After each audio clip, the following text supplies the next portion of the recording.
예, 느헤미야기 13장 1절부터 3절까지 말씀 다 찾으신 줄로 믿고 함께 봉독하도록 하겠습니다. 느헤미야기 13장 1절부터 3절까지 말씀 함께 봉독하도록 하겠습니다. 1절 읽겠습니다.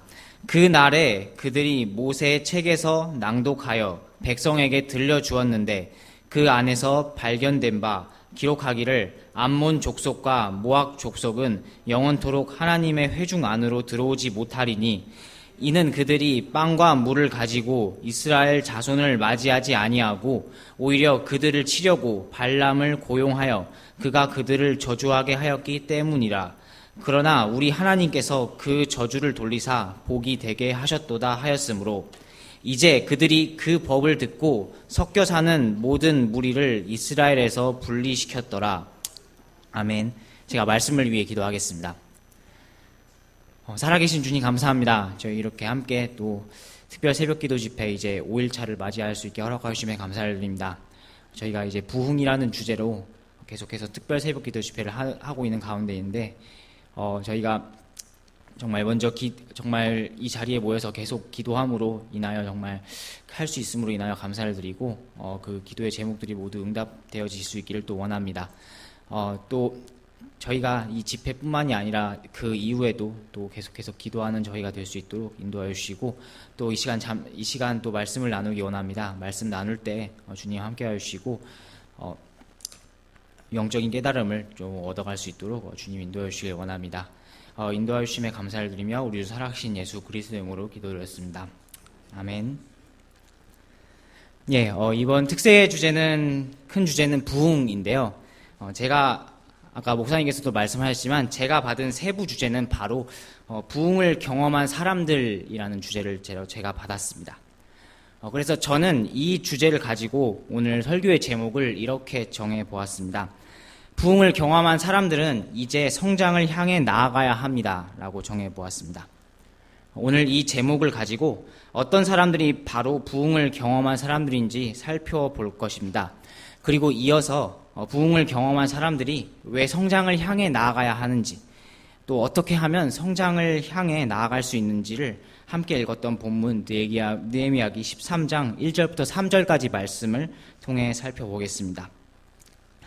사실 저희가 첫째 날 천병성 목사님의 말씀을 통해서도 부흥이라는 말의 의미를 들을 수 있었습니다. 그런데 저 또한 이 주제를 맡으면서 부흥이라는 단어가 어떤 의미인지 계속 생각해보고 고민해보고 또 찾아보게 되었습니다. 안타깝게도 부흥이라는 단어는 성경에서 단 한 차례도 등장하지 않습니다. 그렇지만 하박국 3장 2절 말씀을 개역 한글판 성경과 흠정역 성경을 대조해보면 개역 한글판 성경에는 부흥이라는 단어가 나오거든요. 3장 2절에. 그래서 그걸 대조해보면 부흥이라는 단어가 되살리다 정도의 의미를 가지고 있음을 알 수 있습니다. 또 저는 국어 사전과 한자 사전을 통해서 또 부흥이라는 단어의 의미를 더 정확하게 알 수 있었습니다. 부흥이라는 단어는 한자에서 나온 단어인데요. 다시부라는 한자 말과 일흥이라는 한자가 합쳐져서 부흥이라는 단어가 된 것입니다. 결국 부흥이라는 단어의 기본적인 의미는 다시 일어나다 혹은 다시 일으키다라는 의미를 가지고 있습니다. 그래서 국어사전에서는 부흥이라는 단어를 이렇게 정의합니다. 쇠퇴하였던 것이 다시 일어남 또는 그렇게 되게 함이라고 정의합니다. 네, 부흥은 바로 쇠퇴하였던 것이 다시 일어나는 것입니다. 침체되어 있고 죽어가던 것이 다시 살아나던 것입니다. 무너지고 멸망의 길로 가고 있던 것이 다시 일으켜지는 것입니다. 망가져가고 있던 것이 원래 가지고 있던 상태를 회복하는 것입니다. 이 기본적인 부흥의 의미를 염두에 두면서 실제적으로 부흥을 경험한 사람들이 누가 있을까 한번 또 생각을 해보았습니다. 그러다가 오늘 본문인 느헤미야의 말씀이 생각났습니다. 오늘 느헤미야에 나온 이스라엘 민족이야말로 실제로 부흥을 경험한 사람들입니다. 이 느헤미야가 있던 시대의 이스라엘 사람들이야말로 진짜 부흥을 경험한 사람들입니다. 예, 느헤미야기 1장 1절부터 3절을 제가 한번 읽어보겠습니다. 1장 1절부터 3절까지 말씀입니다. 하갈의 아들 느헤미야의 말들이라. 제20년 기슬르 월에 내가 수상궁에 있었을 때 내 형제들 중에 하나인 하나니가 유다에서 온 몇 사람과 함께 왔기에 내가 도피한 유대인들 곧 포로로 사로잡힘을 면하고 남아있는 자들과 예루살렘에 관하여 그들에게 물은즉 그들이 내게 이르되 포로로 사로잡힘을 면하고 거기에 남아있는 자들이 그 지방에서 큰 고통과 치욕을 당하며 또한 예루살렘 성벽은 무너지고 성벽의 문들은 불탔나이다 하니라. 이 말씀에서 볼 수 있듯이 이 당시 예루살렘은 완전히 무너져 있는 상태였습니다. 무너져 있고 거의 멸망당한 상태였습니다. 느헤미야기를 전체적으로 보면 이런 예루살렘의 상태를 본 느헤미야가 예루살렘의 상태를 전해 듣고 슬퍼합니다. 그리고 하나님께 기도합니다. 이렇게 느헤미야의 기도를 통해서 하나님께서 역사하셔서 느헤미야가 섬기던 그 페르시아 왕의 허가를 받아서 무너져 있던 예루살렘의 성벽을 다시 건축하고 여러 지역으로 뿔뿔이 흩어져 있던 이스라엘 민족을 다시 예루살렘으로 돌아오게 할 수 있었습니다. 또 정말 놀라운 것은 느헤미야의 기도를 통해 하나님께서 완벽하게 그 느헤미야의 기도를 들어주셨다는 것입니다. 하나님께서는 느헤미야가 섬기는 페르시아 왕의 그 마음을 움직이셔서 왕에게 예루살렘 성벽을 다시 건축해도 된다라는 허락을 받았고요. 또 물질적인 지원까지 받을 수 있었다라고 기록에 나와 있습니다. 이 느헤미야와 이스라엘 민족처럼 우리가 진심으로 하나님의 사역을 위해 기도하며 나아갈 때 비록 때로는 우리가 가진 것이 없고 좀 연약하고 부족하다 할지라도 하나님께서 그 부족함을 채워주실 것입니다. 기도하며 하나님의 일에 집중하시길 원합니다. 그러면 하나님께서 저와 여러분들을 놀랍게 인도하실 것입니다. 이렇듯 하나님의 놀라운 은혜 가운데서 무너져 있고 파괴되어 있던 예루살렘 성벽이 다시 건축이 되었습니다. 예루살렘 성벽이 다시 세워졌습니다. 이 장면이 바로 아까 말한 부흥의 그런 의미와 같은 장면입니다.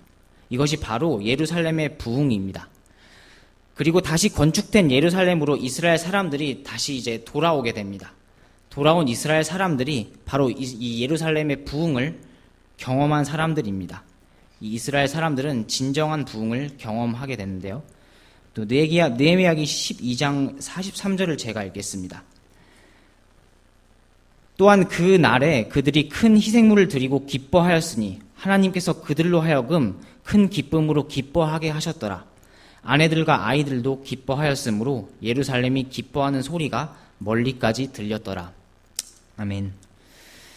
예, 이제 이 말씀은 이 느헤미야와 이스라엘 사람들이 예루살렘 성벽을 건축한 뒤 성벽 봉헌식을 하면서 기뻐하는 모습입니다. 이스라엘 사람들이 자신들이 경험한 그런 부흥으로 인해 기뻐합니다. 그런데 오늘 느헤미야가 활약했던 그 시기에 이스라엘 사람들만 부흥을 경험했던 것은 아닙니다. 조금만 다른 방향으로 생각해 보면 바로 여기 있는 우리들도 부흥을 경험한 사람들입니다. 처음에 제가 부흥이란 쇠퇴하였던 것이 다시 일으켜지는 것, 혹은 망가져 있던 것이 다시 본래의 모습으로 회복하는 것이라고 말씀을 드렸습니다. 그렇기 때문에 아마 여기 계신 여러분들도 대부분 모두는 한 번씩은 다 부흥을 경험했을 거라 믿습니다. 네, 그래서 우리가 경험한 부흥은 바로 구원입니다. 우리가 예수 그리스도를 믿고 받은 구원이 바로 부흥입니다. 이제 짐작하실 수 있는 분들도 있을 것이라 생각이 드는데요. 제가 여기서 받은 구원을 부흥이라고 말하는 이유는 이렇습니다. 하나님께서 우리를 창조하셨을 때 죄가 없는 완전한 모습으로 우리를 창조하셨습니다. 하지만 인간은 죄를 짓게 되고 그로 인해 우리의 영과 혼이 쇠하고 망가지게 되었습니다. 이제 특히나 우리의 영은 완전히 망가지게 되었습니다. 그런데 이렇게 망가진 채로 살던 우리가 예수 그리스도를 우리 자신의 구원자요 주님으로 믿게 되면 우리는 다시 살아나게 됩니다. 당연히 영이 다시 살아나 하나님과 소통할 수 있게 됩니다. 또 최후에는 우리의 망가져 썩을 몸도 다시 살아나게 됩니다. 우리가 예수 그리스도를 믿게 되었을 때 결국 하나님께서 우리를 처음 창조하신 그 본래의 상태, 그 본래의 모습을 우리가 회복할 수 있게 됩니다. 이것이 바로 우리가 경험한 구원이요, 또 우리가 경험한 부흥이 될 것입니다. 여기 계신 저와 여러분 또한 이런 구원이라는 우리 각자가 경험했던 구원을 기뻐했을 것이고 또 지금까지 기뻐해 왔을 것입니다. 또한 이렇게 큰 구원을 소홀히 여길 수 없다는 히브리서의 말씀처럼 앞으로도 이 구원을 우리 각자가 경험했던 그 구원이라는 그 부흥을 기뻐하는 저와 여러분들이 되시길 바랍니다. 지금까지 부흥을 경험한 사람들이 어떤 사람들인지 나누어 보았습니다. 그리고 앞에서도 소개했던 것처럼 이제 이어서 부흥을 경험한 사람들이 왜 성장을 향해 나가야 하는지, 또 부흥을 경험한 사람들이 어떻게 해야 성장을 향해 나아갈 수 있는지에 대해 함께 나누길 원합니다. 우리가 예수님을 믿고 구원을 받게 되면 그 구원은 절대로 영원히 잃어버릴 수 없습니다. 곧 우리가 경험한 구원이라는 그 부흥은 다시 경험할 수 없다는 의미입니다.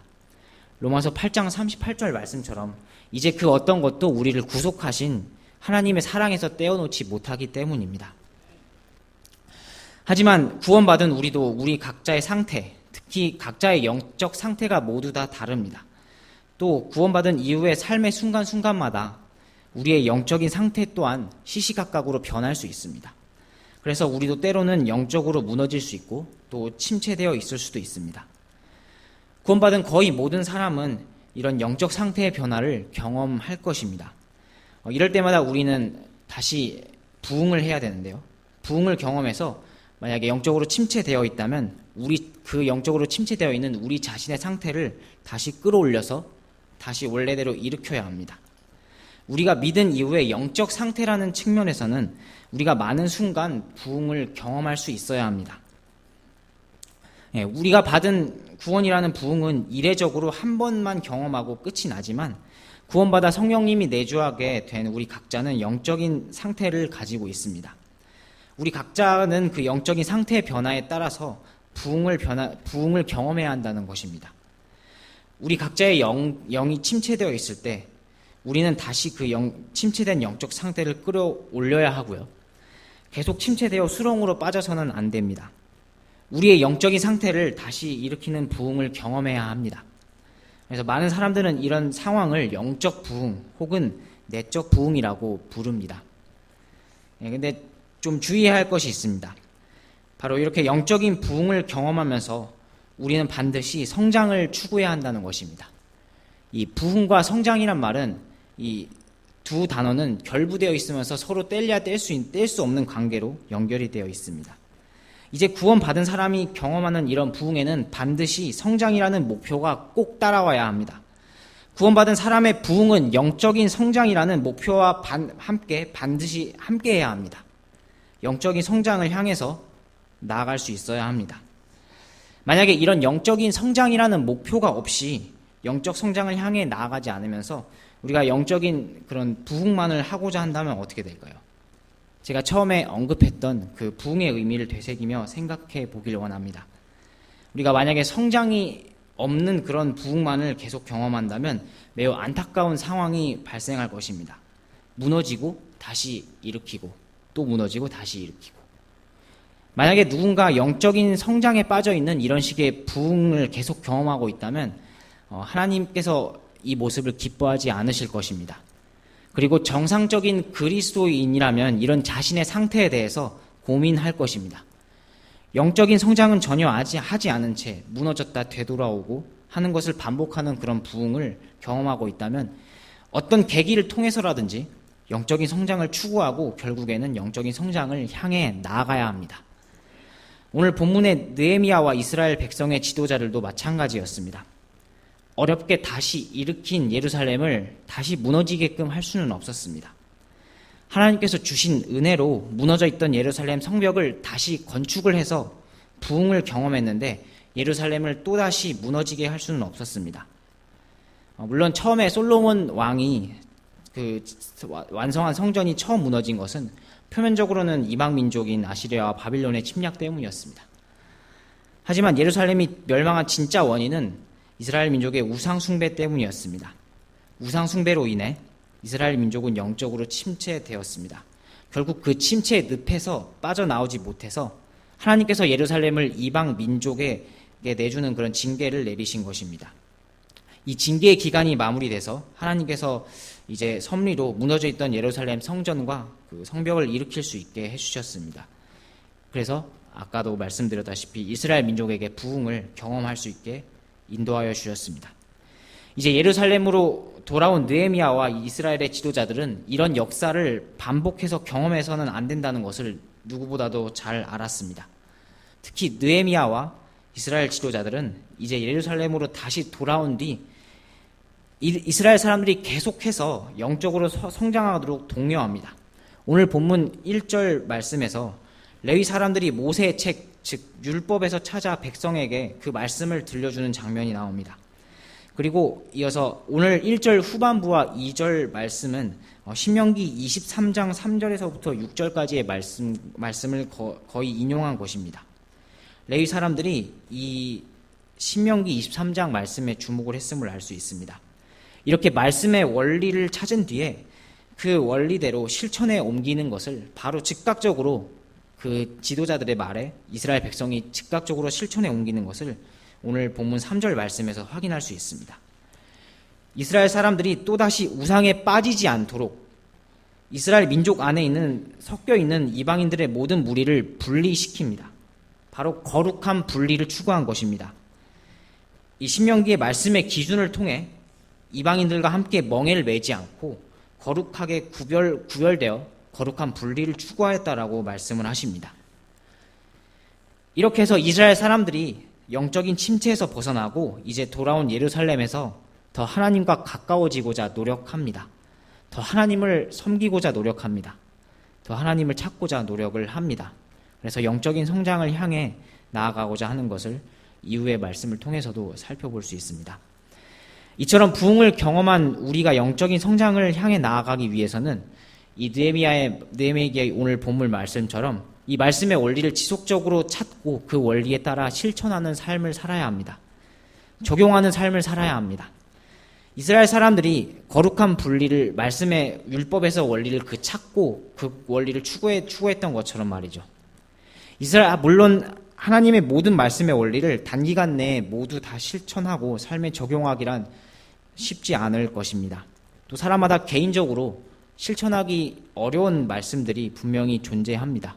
저 또한 그렇고요. 하지만 오늘 이스라엘 사람들이 거룩함을 실천하기 위해 분리를 추구했던 것처럼 우리도 하나씩 차근차근히 말씀의 원리들을 적용해 나간다면 분명히 우리의 영적인 삶에 발전이 있을 것입니다. 영적인 성장을 향해 나아갈 수 있을 것입니다.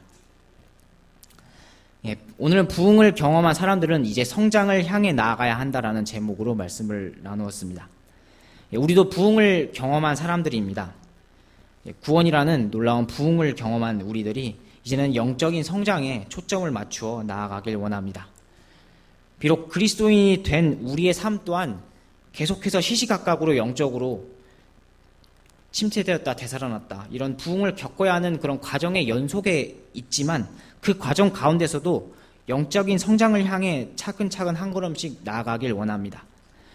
그래서 우리의 삶의 추세가 영적인 성장으로 발전해 나가길 원합니다.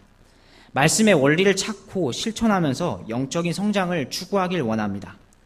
부흥을 먼저 경험한 사람들로서 영적인 성장을 향해 나아가는 저와 여러분이 되시길 진심으로 바랍니다.